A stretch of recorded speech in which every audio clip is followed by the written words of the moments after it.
तो hello friend, good morning. स्वागत है आपका एक बार फिर से ए फॉर अर्जुन क्लासेस में। और हम उत्तराखंड की संस्कृति वाला टॉपिक पढ़ रहे थे। उत्तराखंड की संस्कृति वाले टॉपिक में भी उत्तराखंड की संस्कृति की 3-4 क्लासेस आपने ऑलरेडी देख ली होगी। और लास्ट टाइम हम पढ़ रहे थे शिल्पकला, और इस शिल्पकला को भी मैंने लगभग, अगर आपने लास्ट क्लास देखी होगी तो 6 भागों में बांटा था। और इस 6 भागों में से सबसे महत्वपूर्ण एक भाग था हमारे पास, वो था मूर्ति शिल्प। और सबसे महत्वपूर्ण बोले या सबसे लेंथी बोले, सेम आंसर आएगा मूर्ति शिल्प। तो मूर्ति शिल्प को हमने पढ़ लिया था लास्ट क्लास में। आज बचे हुए शिल्प है जो 5 प्रकार के, उनको देखेंगे। वो बहुत छोटे छोटे से हैं, क्योंकि एक दो एग्जाम्पल उनमें है, और उसको आप सभी लोग जानते भी बड़े अच्छे से। तो वहाँ से एग्जाम में पेपर में भी क्वेश्चन भी बनेगा, तो फिर भी आप लोग उसे आसानी से कर पाओगे। बट फिर भी हमें एक प्रॉपर नोट्स बनाने हैं, तो मैं सारी चीज़ें लिखा दूंगा आपको। कुछ चीज़ें उसमें आपको पहले से ही ऑलरेडी आती होगी, जो चीज़ें नहीं आती होगी उसको आप नोट डाउन कर सकते हैं। उत्तराखंड की शिल्प लास्ट क्लास तक जो मूर्ति कला पढ़ाई थी, वहाँ पे 2 फैक्ट और बच गए हैं, उनको भी लिख लेंगे। वो है जागेश्वर।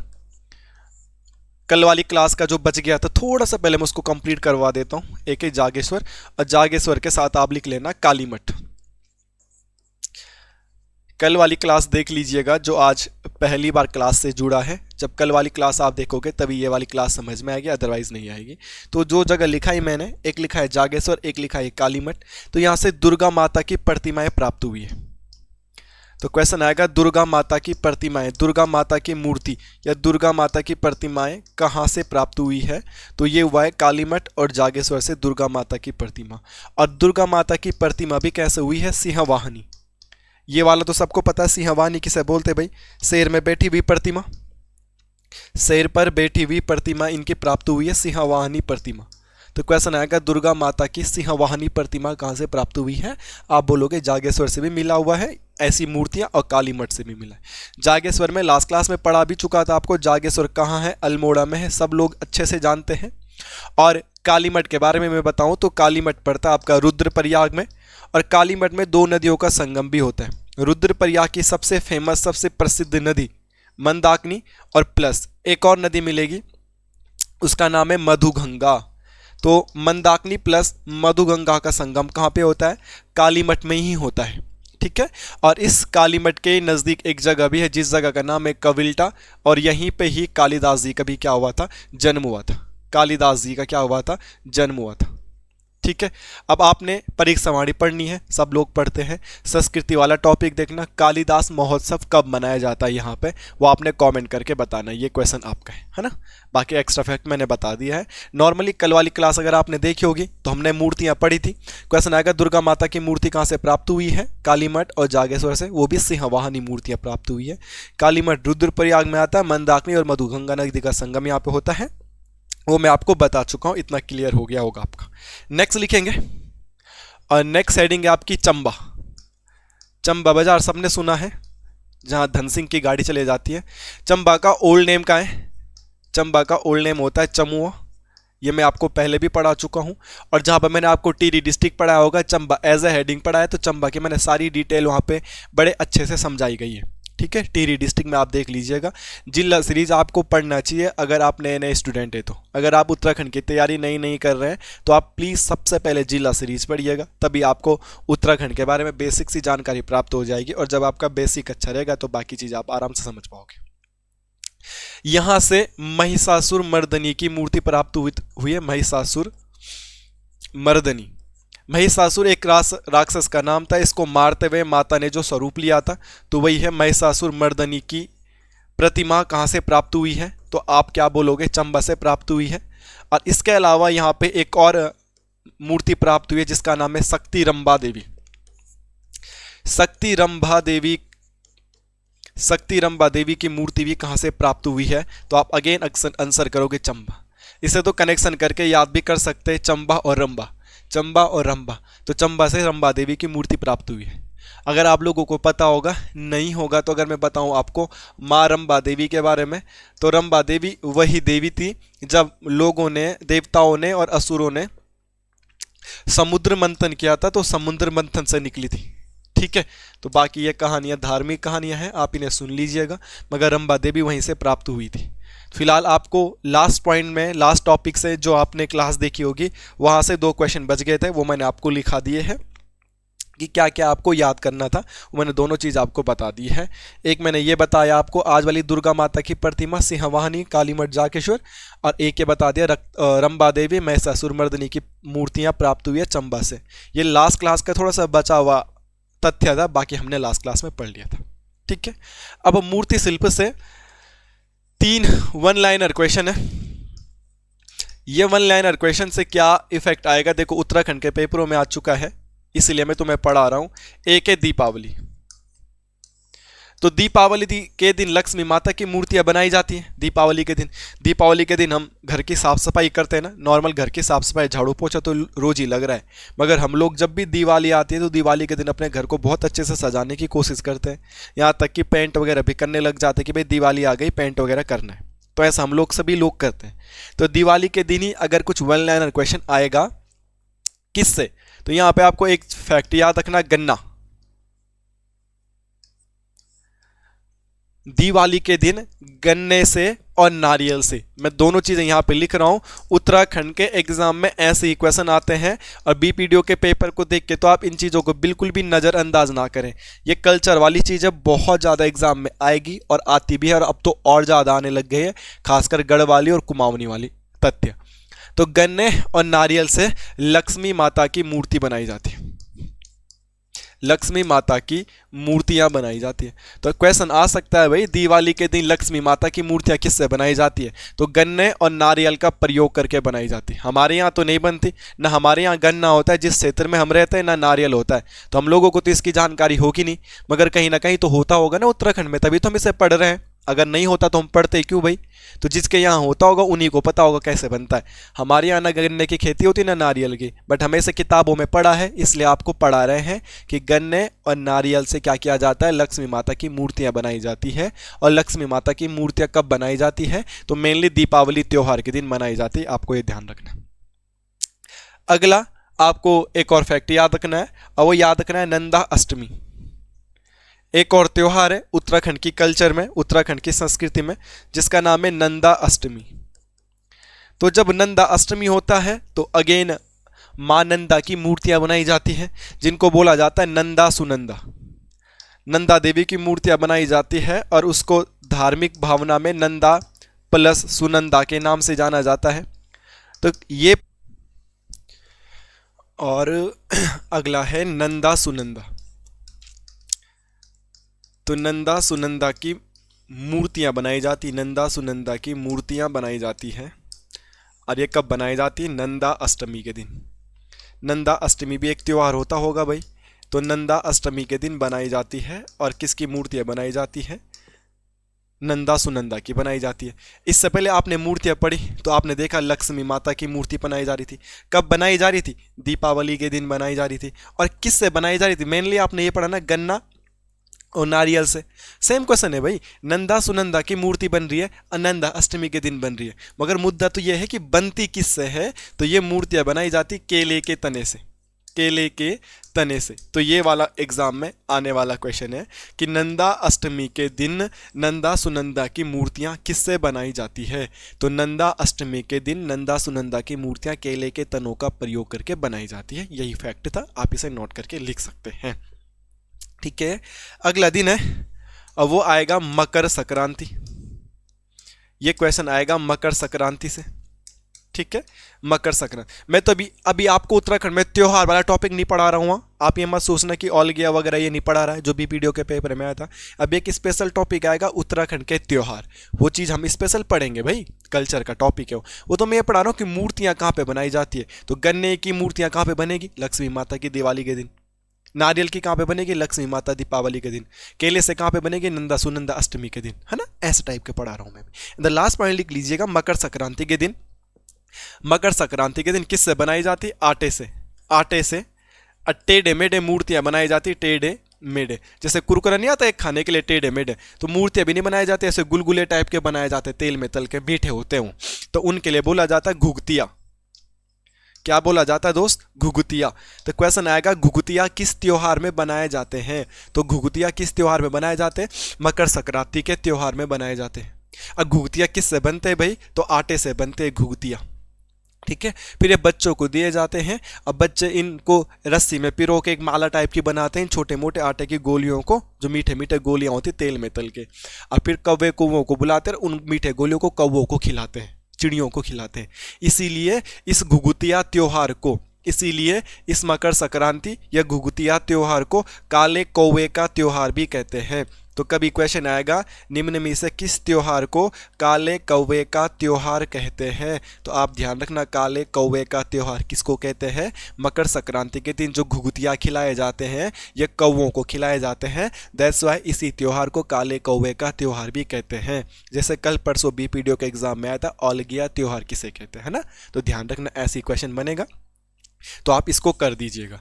तो ये टॉपिक था आपके पास जो मेनली था किस चीज़ का, उत्तराखंड में शिल्पकला का। शिल्पकला को 6 भागों में बांटा था और इन 6 भागों में से हमने मूर्तिकला को पढ़ लिया है।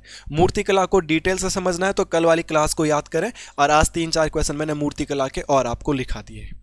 अब मूर्तिकला के बाद आगे दूसरी नंबर की कला पे चलेंगे और आज हम पढ़ेंगे काष्ठ कला। अब आपके पास ज़्यादा क्वेश्चन नहीं है, ठीक है, ये नॉर्मल पढ़ा देता हूँ मैं आपको, जब किताबों में है तो मेनली मूर्तिकला इंपॉर्टेंट है, बाकी नहीं। काष्ठ कला में किसका सामान बनेगा भाई, तो लकड़ी का सामान बनेगा। काष्ठ कला में किसका सामान बनेगा, लकड़ी का सामान बनेगा। अब इसके एग्जाम्पल पूछ सकता है भाई कि निम्न में से ये किस कला का एग्जाम्पल है, मूर्ति कला का, काष्ठ कला का, मृतिका कला का, इस प्रकार का कोई भी ऑप्शन आ सकता है एग्जाम में। तो काष्ठ कला में क्या ऑप्शन आएंगे, क्या एग्जाम्पल आएंगे, जैसे डाले, कंडी, चटाई, सूप। तो इसके एग्जाम्पल मैं आपको लिखा देता हूं, इसके एग्जाम्पल क्या है, तो इसके एग्जाम्पल आएंगे डाले, कंडी, टोकरी, सूप, मोस्टा पुराने वाले बीपीडीओ के पेपर में भी आ रखा था, ठीक है, पुराने वाले, ये परसों वाले में नहीं, ठीक है। तो ध्यान रखना क्वेश्चन आएगा डाले, कंडी, टोकरी, सूप, मोस्टा, ईटीसी, ये किसके एग्जाम्पल है, तो आप बोलोगे सर ये काष्ठ कला के एग्जाम्पल है। काष्ठ कला का मतलब है कि ये सारी की सारी चीजें कहीं ना कहीं लकड़ी से बनती होगी, ठीक है, ये चीजें कहीं ना कहीं सारी की सारी चीजें लकड़ी से बनती होगी, इसीलिए पूछा जाएगा इनके बारे में। अब इसमें से 2-3 एक्स्ट्रा फैक्ट क्या पूछा जा सकता है, क्या आपको याद करना, वो याद करना है। मोस्टा ये ऑलरेडी पेपर में आया है और क्वेश्चन आएगा मोस्टा किससे बनता है, तो पुराने पेपर आप सॉल्व आउट करोगे तो एक पेड़ होता है जिस पेड़ का नाम है रिंगाल से, तो क्वेश्चन आएगा मोस्टा का निर्माण किस पेड़ से कराया जाता है, तो मोस्टा का निर्माण होता है रिंगाल नामक पेड़ से। पहली बात तो ये हो गई। दूसरी बात आपको इसमें से एग्जाम्पल तो पूछेगा ना, ये दिया किसका एग्जाम्पल है, तो भाई जो चीज लकड़ी से बनेगा काष्ठ कला तो कर ही दोगे। टोकरी देखा होगा आपने, सूप उसको बोलते जिसमें हम चावल बीनती ना माताएं बहनें पहले गांव में, अब तो प्लास्टिक के आगे वो सूप भी वही वाली होगी। कंडी में ऐसी टोकरी का छोटा भाई होता है, उस पर ढक्कन भी होता है। ये डाले पता नहीं क्या होता है, हमारे यहाँ तो नहीं होता ये डाले गढ़वाल में, बाकी कुमाऊनी में डाले होता होगा, कुछ लकड़ी से बनता होगा ना, अब कुमाऊनी वाले जाने ये बात। तो अब अगला देखो रिंगाल से जो बन रहा है ये, इसके अलावा एक और लकड़ी है जिस पेड़ का नाम है बेंत। बेंत की लकड़ी से एक और है जिसका नाम है बेंत की लकड़ी, तो बेंत की लकड़ी से क्या बनता है वो देखते हैं। तो बेंत की लकड़ी से बोल रहे हैं यहां पे स्पेशली बनता है टोकरी प्लस एक पॉइंट लिखा है फर्नीचर। अब सब चीज तो फर्नीचर ही है भाई, फर्नीचर तो ना जाने कितनी चीजों से मिलके बनता है। आप बोलोगे सर इसका तो कुछ भी आंसर हो सकता है, बिल्कुल सही बोल रहे, मगर आपने देखा होगा ना कल परसों के एग्जाम में भी आयोग ने 2-3 विवादित क्वेश्चन दे रखे, तो हर पेपर में एक दो विवादित क्वेश्चन जरूर आते हैं। दूसरी बात, अगर क्वेश्चन ऐसा आ जाएगा कि निम्न में से फर्नीचर किस लकड़ी से बनाया जाता है, और आजकल आयोग के तुम उल्टे काम देख रहे होंगे, गढ़वाली कुमाऊनी ज्यादा पूछ रहा है, और 4 एग्जाम्पल 4 पेड़ों के नाम दे देगा। जब ये वीडियो के पेपर में आ सकता है कि मोस्टा किससे बनता है, तो क्वेश्चन आ जाएगा टोकरी और फर्नीचर निम्न में से किस पेड़ से बनाए जाते हैं, तो सही आंसर क्या करोगे आप, बेंत। क्योंकि बुक की लैंग्वेज में अपनी तरफ से नहीं लिखा रहा हूँ, मैं इनमें से कुछ थोड़ा ना लिखा रहा हूँ, और भाई मैं तुम्हें सिर्फ वो ही पढ़ा रहा हूँ जो किताबों में मेंशन है, क्योंकि एग्जामिनर किताब से क्वेश्चन बनाएगा, किताब में लिखा होगा, तो मैं आपको पढ़ा रहा हूँ, अपनी तरीके से कुछ भी नहीं बता रहा हूँ। आपको ये पॉइंट ध्यान रखना। ये हो गया पॉइंट। दूसरा, डाले, कंडी, टोकरी, सूप, मोस्टा बनाने वाले लोगों को क्या कहते हैं, ऐसा क्वेश्चन आ जाएगा। बनाने वाले लोगों, कोई ना कोई तो इनको बनाता होगा, बनाने वाले लोगों को क्या कहते हैं, लोगों को। तो यहाँ पे एक फैक्ट आता है कि क्या कहते हैं बनाने वाले लोगों को, तो इनको कहते हैं रूढ़ी। बनाने वाले लोगों को क्या कहा जाता है, रूढ़ी कहा जाता है। क्या कहा जाता है? रूढ़ी कहा जाता है। किसको कहा जाता है रूढ़ी? मोस्टा, डाले, कंडी, लोकड़ी, मतलब लकड़ी का सामान बनाने वाले लोगों को क्या कहते हैं? तो बोलते हैं इनको रूढ़ी कहा जाता है। क्या कहा जाता है? रूढ़ी। ये वाला फैक्ट भी क्लियर। अगला क्वेश्चन आएगा, उत्तराखंड की कौन सी जनजाति काष्ठ कला में निपुण है? उत्तराखंड में जनजाति वाला टॉपिक आपके एग्जाम के पॉइंट ऑफ व्यू से बहुत महत्वपूर्ण होता है, आपको पता है, ठीक है। उत्तराखंड में 5 प्रकार की जनजाति है, ये सब लोग कुछ ना कुछ करते हैं। तो क्वेश्चन आएगा, उत्तराखंड की कौन सी जनजाति काष्ठ कला में निपुण है? मतलब एक ऐसी जनजाति जो लकड़ी का, पत्थरों का, इन चीजों का सामान बड़े अच्छे से बनाती है। तो वो कौन सी जनजाति है? वो है आपकी अपनी राजी जनजाति। तो क्वेश्चन का कुछ भरोसा नहीं है भाई। क्वेश्चन ऐसा भी बन सकता है कि काष्ठ कला में निपुण जनजाति कौन सी है? तो काष्ठ कला में निपुण जनजाति आपकी राजी जनजाति। ये वाला फैक्ट भी आपको याद करके रखना है, ठीक है। तो काष्ठ कला से आपके जो फैक्ट बनते थे, ये एग्जाम्पल पूछेगा तो काष्ठ कला के एग्जाम्पल ये मोस्टा पेपर में आ रखा। मोस्टा किससे बनता है? रिंगाल से। बेत की लकड़ी से क्या बनता है? टोकरी और फर्नीचर। बनाने वालों को क्या कहते हैं? रूढ़ी। और ये भी बता दिया कौन सी जनजाति? राजी जनजाति। एक्स्ट्रा फैक्ट मैं हमेशा की जैसे आपको पढ़ाता हूं, रूढ़ी, ठीक है। देखो आयोग ने कल परसों बीपीटीओ के पेपर में नाइंसाफी करी। देखो हम तो गढ़वाली है, गढ़वाली वाले क्वेश्चन मैंने कर दिए। कुमाऊनी तुम हो तो तुमने कुमाऊनी वाले क्वेश्चन कर दिए। मगर उत्तराखंड में उधम सिंह नगर, काशीपुर के बच्चे रहते हैं, हल्द्वानी शहरों के बच्चे, देहरादून के बच्चे, हरिद्वार के बच्चे, रुड़की के बच्चे, है ना, जो शहरी क्षेत्र के देसी एक्सेंट है जिनका, उन लोगों को ना गढ़वाली आती ना कुमाऊनी आती। क्या वो उत्तराखंड के नहीं है? तो उनके साथ तो भेदभाव हो रहा है ना। ये तो 2 क्वेश्चन वहां के भी दे दो देसी भाषा के, खारिया, पीरिया, जारिया, तो वो लोग भी तो बोलेंगे। भले उत्तराखंड के एग्जाम में तुम ये तो सिलेबस में दे दो ना कि हम उत्तराखंड की संस्कृति से भी पूछेंगे, गढ़वाली और कुमाऊनी बोली भाषा भी पूछेंगे। सिलेबस में तुमने कुछ और ही दे रखा है। लेखक, बच्चों ने 23 लेखक याद कर दे, उनकी किताबें याद कर दी, वो पेपर में नहीं आ रहा है। आयोग ना जाने क्या कर रहा है यार, गलत है ये। ना आपके सुन रहा है ना हमारी सुन रहा। हम कौन होते हैं समझाने वाले? जो समझाने वाले वो बेवकूफ बैठे हुए हैं। आप कैसा पेपर बना रहे, समझ नहीं आ रहा। बच्चा क्या पढ़ेगा? आपने सिलेबस में जो चीजें दे रखी वो तुम पूछ ही नहीं रहे हो, कुछ और ही चीजें पूछ रहे हो। अगर पैटर्न बदलना तो एक बार नोटिफिकेशन जारी कर दो कि पैटर्न चेंज हो गया, अब ये सिलेबस नहीं ये सिलेबस है, क्या दिक्कत है? आप पूछो ना जो पूछ रहे हो आप, कोई प्रॉब्लम नहीं इससे। मगर आप सिलेबस में कुछ और चीजें दे रहे हो, उससे पूछ ही नहीं रहे हो, है ना। ये चीजें कुछ हद तक गलत है। और खासकर वो जो देसी टाइप का बच्चा होगा, देश में रहता है, तो फिर वो भी उत्तराखंड की तैयारी कर रहे तो वो कैसे करेंगे भाई? ना उनको गढ़वाली आती ना कुमाऊनी आती। कुछ हद तक गलत लगता है, बाकी हम क्या ही कर सकते हैं। तो ध्यान रखना, रूढ़ी उत्तराखंड में, इस वाले टॉपिक में तो रूढ़ी किसे कहते हैं? लकड़ी का सामान बनाने वाले को या इनको। मगर ध्यान रखना, उत्तराखंड की जलवायु जब तुम्हें पढ़ाऊंगा मैं, तो ध्यान रखना, मैं तुम्हें ये पढ़ा देता हूं, कहीं पे लिख लेना। ग्रीष्म ऋतु को गढ़वाली में रूढ़ी कहते हैं। ग्रीष्म ऋतु को क्या कहते हैं? गढ़वाली में रूढ़ी कहते हैं, ठीक है। ग्रीष्म ऋतु, ये ध्यान रखना। और रूढ़ी एक महिला का नाम है, रूढ़ी एक लड़की का नाम रहा होगा अपने जमाने में। रूढ़ी नामक महिला, रूढ़ी नामक महिला के नाम से, रूढ़ी नामक महिला के नाम से, रूढ़ी नामक महिला के नाम से रुड़की शहर बसा है, रुड़की शहर बसा है। तो क्वेश्चन आएगा, रुड़की का नाम रुड़की क्यों पड़ा है? तो रूढ़ी कोई लेडीज रही होगी, महिला रही होगी, तो इसी के नाम से रुड़की का नाम रुड़की पड़ा, एक महिला के नाम से। हरिद्वार डिस्ट्रिक्ट मैंने जिला सीरीज में पढ़ा रखा, रुड़की पढ़ा रखा, वहां पे भी तुमने ये पढ़ा होगा। तो ये भी पॉइंट आप ध्यान करके लिख सकते हैं कि क्या क्या है क्या क्या नहीं है। ओके, ठीक है। अगला आपके पास है रेशा शिल्प। रेशा बोले तो रस्सी, तो रेशा शिल्प से क्या ही बन सकता है? रस्सियां बन सकती, जो गाय भैंस बांधते, जिसे गांव में जूड़ बोलते हैं हम लोगों से, वही बन सकता है। कुतले, कंबल, रस्सी, दर्री। इसका एग्जाम्पल क्या है? अगर कोई बोलेगा सर इसका एग्जाम्पल बताओ, तो इसके एग्जाम्पल होते कुतले, कंबल, रस्सी, दर्री। अगर नॉर्मल ऐसा क्वेश्चन आ जाएगा ये किसका एग्जाम्पल है, तो भाई आपको लग रहा होगा रस्सियों से बनते कहीं ना कहीं है, और रस्सी को रेशा कहा जाता है, रेशा शिल्प, ठीक है। इसका इंपॉर्टेंट फैक्ट लिखो, रेशा शिल्प में मुख्यतः किसके रेशे का प्रयोग किया जाता है? मुख्यतः, तो मुख्यतः इसमें अकॉर्डिंग टू किताब देखेंगे तो भांग के रेशों का प्रयोग किया जाता है। किसका प्रयोग किया जाता है? भांग के रेशों का प्रयोग किया जाता है, रेशों का प्रयोग। अगर क्वेश्चन आएगा रेशा शिल्प में मुख्यतः किसका प्रयोग किया जाता है, तो भांग के रेशों का प्रयोग किया जाता है। और आपने एक कमेंट करके मुझे एक क्वेश्चन बताना है, उत्तराखंड में भांग की फैक्ट्री अंग्रेजों ने कहाँ लगाई थी? आप मुझे ये बताओगे, ठीक है। और इसके अलावा हमारे गढ़वाल में रेसों के लिए एक और चीज का प्रयोग किया जाता है, वो होता है भीमल। भीमल के रेसे का भी प्रयोग करते हैं हम रस्सी बनाने के लिए, गाय भैंस बांधने के लिए, या चारपाई बनाने के लिए, चारपाई की रस्सी बनाने के लिए भी हम भीमल का प्रयोग करते हैं हमारे गढ़वाल में, इसलिए मैं तुम्हें यहाँ पे लिखा देता हूँ। ठीक है, भीमल की लकड़ियों को, लंबी लंबी डंडियों को पानी में डुबाया जाता है, 2-3 महीने नदियों में पानी में ही रहते डूबे हुए, फिर 2-3 महीने बाद जाते तो उनके रेसे रेसे निकाल देते, फिर उससे रस्सी बनाई जाती, तो उससे अलग अलग चीज़ें बनाते। मेनली तो हम रस्सी से क्या बनाते, कृषि उपकरण या गाय वाले, गाय बांधने के लिए जूड़, गाय बैलों के मुंह पे बांधा जाता है एक, वो बनाते हैं। तो ध्यान रखना रेसा में किसका प्रयोग किया जाता है, भांग और भीमल का, ये आज कर लीजिएगा आप क्या है क्या नहीं। इसके अलावा उत्तराखंड में रेसा उद्योग के लिए फेमस जगह कौन सी है, रेसा उद्योग हेतु प्रसिद्ध जगह उत्तराखंड में कौन सी जगह है जो रेसा उद्योग के लिए फेमस है, ऐसा क्वेश्चन आ जाएगा आपके पास। तो ऐसी जगह रेसा के लिए सबसे ज़्यादा फेमस है पिथौरागढ़, और पिथौरागढ़ में 2 जगह है, वो जगह का नाम है धारचूला प्लस एक जगह का नाम है मुनिस्यारी।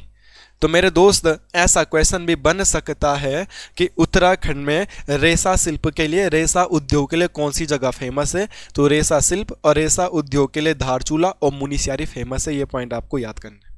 तो रेसा से यही क्वेश्चन बन सकता है भाई, एग्जाम्पल पूछेगा, मैंने लिख दिया है, भांग और भीमल का प्रयोग किया जाता है रेसा शिल्प में, तो आपने कमेंट करके बताना उत्तराखंड में भांग की फैक्ट्री कहाँ लगी थी, एंड अगेन उत्तराखंड में रेसा के लिए कोई फेमस जगह है, तो ये है। वो आजकल हमारे यहाँ नेपाली लोग आते हैं ना, जहाँ हम रहते हैं गढ़वाल में, मेरे यहाँ तो आते कॉम्बल ले लो, कॉम्बल ले लो, नेपाली मूल के लोग रहते हैं, वो कंबल बेचने आते हैं, तो भी यही बोलते हैं कि हम यहीं से खरीद के लाते धारचूला और मुनिस्यारी से। तो वहाँ इसका मतलब दर्री दुर्री कंबल कुंबल सस्ते पड़ते होंगे, तो वहाँ से लेके यहाँ बेचते हैं, है ना, मौसमी बेरोजगार लोग हैं वो। नेक्स्ट आप लिखेंगे मृत्तिका शिल्प। मृत्तिका शिल्प से भी कल के पेपर में, बीपीडीओ के पेपर में क्वेश्चन आ रखा था। देखो इतना इंपॉर्टेंट होता है उत्तराखंड की संस्कृति। जिस दिन उत्तराखंड की संस्कृति पढ़ाना शुरू करी थी ना, उसी दिन मैंने कहा था कि यह सबसे इंपॉर्टेंट टॉपिक है, आपने नहीं दिया होगा ध्यान, तो मैं क्या कर सकता हूं।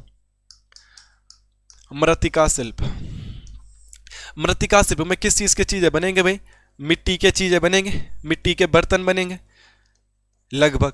और इसका एग्जाम्पल क्या हो सकता है भाई, आप इसका एग्जाम्पल में क्या लिख सकते हैं, मिट्टी की चीजें तो हर किसी को पता है, गुल्लक हो सकता है, घड़ा हो सकता है, दिया हो सकता है, ठीक है, सुरई, इसका एक एग्जाम्पल क्या है, सुरई। क्वेश्चन आएगा सुरई किसका एग्जाम्पल है, तो मृत्तिका शिल्प का एग्जाम्पल है। घड़ा कई, घड़े की बहन होती है सुरई। देखो घड़ा जैसे कोई होता है ना, नॉर्मल आदमी, हर किसी के घर में आजकल फ्रिज होगा, तो तुम्हारे घर में एक सिंगल डोर वाला फ्रिज होगा, आप में से कोई अमीर होगा तो उसके घर में एक डबल डोर वाला फ्रिज भी रहता है। तो घड़ा पहले के जमाने में हर किसी के घर था, तो घड़ा तुमने देखा होगा गोल होता, घड़े पे गला भी नहीं होता, गर्दन भी नहीं होता, नॉर्मल ऊपर से एक डिम डाल बनाई जाती है, उसी से पानी निकालते गोल। मगर जो सुरई होती ना, तो सुंदर होती दिखने में, और सुर मतलब सुर कहाँ से आता है, गले से, तो इस पर गला भी होता है, घड़े के जैसे होता है, घड़े से छोटा भी होगा जैसे, और उस पर एक गला पतली सी गले टाइप की बनाई जाती, नली टाइप की, उससे पानी आराम से निकल जाता, गिरता भी नहीं था। और सुरई पे डिजाइन भी रहती थी। तो जैसे आजकल डबल डोर वाला फ्रिज अमीरों के घर में रहता है ना, तो पहले के ज़माने में जो अमीर रहता था उसके घर में सुरई, और जो नॉर्मल रहता था मिडिल क्लास वाला उसके घर में घड़ा। समझ में आ रही बात। तो नॉर्मल आदमी के घर में पंखा रहता है, अमीर आदमी के घर में एसी रहती है, तो वही है सुरई। एक घड़े की छोटे बहन होती है, इस पर गला होता है, लंबा सा डिजाइनदार होता है, छोटा छोटा भी होता है। तो क्वेश्चन आ जाएगा किसका एग्जाम्पल है, मृत्तिका शिल्प का। बीपीडीओ के पेपर में क्या क्वेश्चन आ रखे थे, डिकारे। बीपीडीओ के पेपर में ये क्वेश्चन आ रखा था, डिकारे किसका एग्जाम्पल है भाई, तो डिकारे भी मृत्तिका शिल्प का एग्जाम्पल है। कई बार हिंदी में डिकारे ना देगा आपको, तो डिकरा लिख के दे देगा, तो डिकरे या डिकारे ये भी किसका एग्जाम्पल है, ये भी मिट्टी से बनते हैं। और मैं यहाँ पे लिख भी देता हूँ आपके लिए, मिट्टी से बनने वाली देवी देवताओं की मूर्ति। मिट्टी से बनने वाली देवी देवताओं की मूर्तियों को क्या कहा जाता है, मूर्तियों को, देवी देवताओं की मूर्तियाँ। तो मिट्टी से बनने वाली देवी देवताओं की मूर्तियों को क्या कहा जाता है, तब आपकी समझ में आ गया होगा, ढिकरे या ढिकारे कहा जाता है। इस वाले फैक्ट को भी आप याद कर सकते हैं, ये परसों ही पेपर में भी आ चुका था।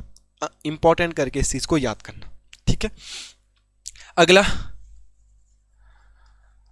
धातु शिल्प। तो धातु शिल्प का एग्जाम्पल तो आपको कुछ देने की जरूरत नहीं है भाई, धातु शिल्प आप आराम से कर सकते हो। पहला पॉइंट, तो धातु शिल्प में मुख्यतः टमटा समुदाय के लोग लगे, टमटा समुदाय के लोग। धातु शिल्प में मुख्यतः टमटा समुदाय के लोग हैं। मैंने यूट्यूब में एक वीडियो देखी थी, टमटा समुदाय से संबंधित था। एक मोहल्ला है अल्मोड़ा में, क्योंकि धातु शिल्प मुख्यतः कहाँ होता है? अल्मोड़ा में। और अल्मोड़ा में एक मोहल्ला है, जगह का नाम है, उस जगह का नाम है टमट्यूड़ा मोहल्ला। टमट्यूड़ा मोहल्ला। तो टमट्यूड़ा नामक जगह भी अल्मोड़ा में है। तो मैंने एक ऐसी ही सीरीज शॉर्ट फिल्म देखी थी, तो वो अल्मोड़ा पे ही बनी थी, जहाँ पे टमटा समुदाय के लोग तांबे के बर्तन बनाते थे। ये किस चीज़ के बर्तन ज़्यादा बनाते थे? ताम्र बर्तन। अब तांबे से जो भी बनेंगे ये चीज़ें बनाते थे, तो लोगों की खूब बिक्री होती थी यहाँ पे। बहुत गांव के गांव थे जो लोग तांबे का काम करते थे।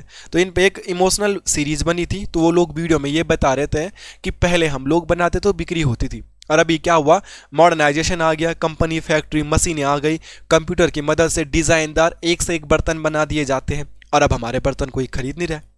कंपनियों में चीज़ें बल्क में बनती है तो चीज़ें सस्ती मिल जाती है, हम चीज़ एक एक दो दो करके ऑर्डर पे बनाते तो हमसे कोई खरीद नहीं रहा है।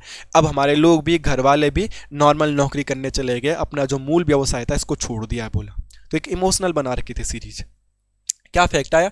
धातु शिल्प मुख्यतः टमटा समुदाय के लोग करते हैं। टमटूड़ा मोहल्ला कहाँ है? जो ताम्र बर्तन बनाने के लिए फेमस है। ऐसा कुछ पर क्वेश्चन बनेगा आपका, तो आप क्या करेंगे? अल्मोड़ा, क्योंकि आपको पता है तांबा होता ही कहाँ है? अल्मोड़ा में होता है, आपको इतना तो पता ही होगा।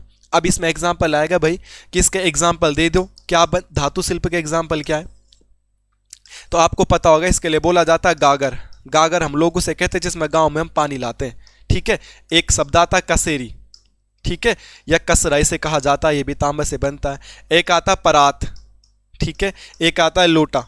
तो इसके एग्जाम्पल ये होते हैं। ये दिए भी जाते हैं जब शादी होती है ना लड़कियों की गढ़वाल में, तो गागर दे दी जाती है, परात लोटा दिया जाता है, ठीक है। तो ये किससे बनते हैं? धातु से बनते हैं, नॉर्मल पता है, और धातु के एग्जाम्पल है, तो कुछ भी आपको एक्स्ट्रा करने की जरूरत नहीं है। और लास्ट पॉइंट आपको लिखना होगा, तो चर्म उद्योग। चर्म उद्योग में कुछ भी फैक्ट नहीं है जिसमें चमड़ा लगेगा। और इसमें क्या बनाए जाते थे?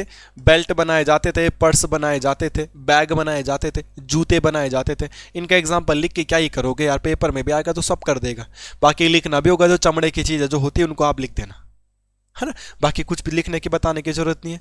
हाँ, क्वेश्चन ये आ सकता है, अच्छा क्वेश्चन है, बढ़ई और शार्की।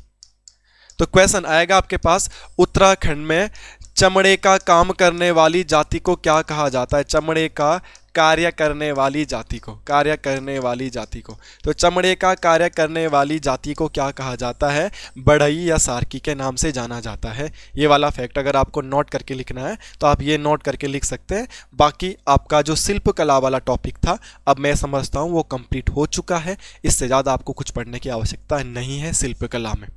अगेन कह रहा हूं, जिन्होंने आज की क्लास देखी होगी, थोड़ा सा क्लास छोटी भी हो गई होगी और समझ में नहीं आया होगा, क्योंकि इसमें ना वन लाइनर टाइप के क्वेश्चन थे, तो समझाने का कुछ था नहीं।